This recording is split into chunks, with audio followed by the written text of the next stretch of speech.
بسم اللہ الرحمن الرحیم۔ السلام علیکم ورحمۃ اللہ وبرکاتہ۔ دوستو، اس واقعے میں ایک نصیحت بھی ہے اور معاشرے میں خوشیاں بانٹنے کا طریقہ بھی۔ واقعہ کچھ یوں ہے، ایک بچہ 10 روپے لے کر پلاؤ والے کے پاس آیا۔ پلاؤ والا خود وہاں موجود نہیں تھا۔ ریڑھی پر کھڑے ہوئے لڑکے نے 10 روپے کے چاول دینے سے انکار کر دیا۔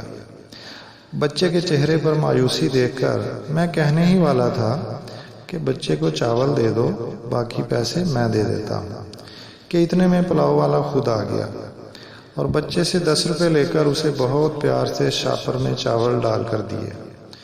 مجھ سے رہا نہ گیا اور میں نے چاول والے سے پوچھ ہی لیا کہ جناب، مہنگائی کے اس دور میں 10 روپے کے چاول؟ کہنے لگا، بچوں کے لیے کیسی مہنگائی؟ بچے تو بچے ہی ہوتے ہیں، میرے پاس 5 روپے لے کر بھی آتے ہیں اور میں ان بچوں کو بھی انکار نہیں کرتا، جبکہ 5 روپے میں تو صرف شاپر اور سلاد کی قیمت بھی نہیں۔ لیکن جناب، ہر جگہ منافع نہیں دیکھا جاتا۔ میں چھوٹی چھوٹی چکن کی بوٹیاں بھی دیگ میں ڈالتا ہوں اور وہ ان بچوں کے لیے ہی ہوتی ہیں جو 5 یا 10 روپے لے کر آتے ہیں۔ وہ چاول کے ساتھ چھوٹی سی بوٹی دے کر جب مسکراتے ہیں تو مجھے لگتا ہے کہ میری نمازیں اب قبول ہوئی ہیں۔ آج کے دور میں امیروں کے بچے 5-10 روپے لے کر نہیں آتے، یہ غریبوں کے بچے ہی ہوتے ہیں۔